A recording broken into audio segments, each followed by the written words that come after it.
நீ எப்படி தூங்கணும்னா உனக்கு பிடிச்சி தூங்கணும் சரியா? சும்மா தந்துட்டாங்களே அப்படின்னு தூங்க கூடாது, பிடிச்சி தூங்கணும். அப்பதான் உடம்புல வட்டம். இப்படி தின்னு தின்னு இதுல இப்படி எப்படிதான் யாரும் அப்புறம் என்ன இரு. இந்த சீனி கிழங்கு இருக்கு தெரியுமா? பெசவலையில 1 கிலோ 50 ரூபா தான்.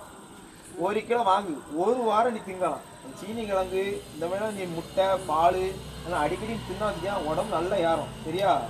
ஆனா என்ன கொஞ்சம் இந்த கொழுப்பு இந்த நீ சொன்ன இப்ப காமிச்ச தெரியுமா வயிற்றுல கொழுப்பு இந்த மாதிரி சைட்ல அடி அப்படி இப்படின்னு போடும். ஒர்க் அவுட் பண்ணா பண்ணிருவியா? எப்படி ஜிம்முக்கு போய் பண்றதா இல்லைன்னா எப்படி? ஜிம்முக்கு போறது காசு இல்லைண்ணே. காசு இல்லையா? சரி வீட்லயா? சரி நான் 2 ஒர்க் அவுட் சொல்லி தரேன், பண்ணுவீங்களா? ஒன்றும் இல்லை, டெய்லியும் கூட பண்ண வேண்டாம். டெய்லியும் காலையில் எடுத்து இப்போ அப்புறம் என்னன்னு சொல்கிறேன், நைட்டு சீக்கிரம் தூங்கணும் ஃபஸ்ட்டு சரியா? ஒரு நாளைக்கு 8 மணி நேரம் கண்டிப்பாக தூங்கியே ஆகணும் ஓகேவா? 8 மணி நேரம் தூங்கணும்.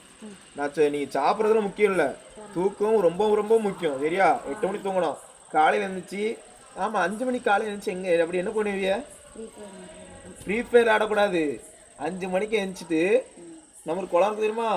குளத்துக்குள்ள நேரம் அந்த ரோடு வரைக்கும் நடங்கால ஓடுங்க சரியா? நீங்கள் இப்போ ஓடலாம், உங்களால் ஓட முடியும். டெய்லியும் ஓடிட்டு ஒரு ரவுண்டு நேரம் ஓடிட்டு வந்து அதுக்கப்புறம் ஸ்கூலுக்கு கிளம்பி போங்க. இதுதான் முக்கியம். இதை நீங்கள் கடைப்பிடிச்சிட்டனாலே உங்களுக்கு ஒரு நல்ல ஒரு ரொட்டேஷனாக உங்களுக்கு தெரிய ஆரம்பிச்சிடும். அதுக்கப்புறம் நீங்கள் என்ன பண்ணலாம் அப்படின்னு ஒரு ஐடியா வரும். இதை பண்ணுவீங்களா ஃபஸ்ட்டு? இதை பண்ணிவிட்டு 2 ஒர்க் அவுட்டு, ரொம்பலாம் பண்ண வேண்டாம், 2 பண்ணுங்க. இப்போ நான் 2 சொல்லி தரேன். நீங்கள் அந்த ஒரு வாரம் நான் எப்படி பண்ணுறீங்க எல்லாம் பார்த்து தெரிஞ்சுக்கிட்டு அடுத்த வாரம் அதுக்கடுத்து நான் சொல்லி தரேன் சரியா? இப்போ ஒர்க் அவுட் பண்ண போகலாமா? பண்ணிடுவீங்களா? இப்போ பண்ண முடியுமா? அப்படி தெம்பு இருக்கா?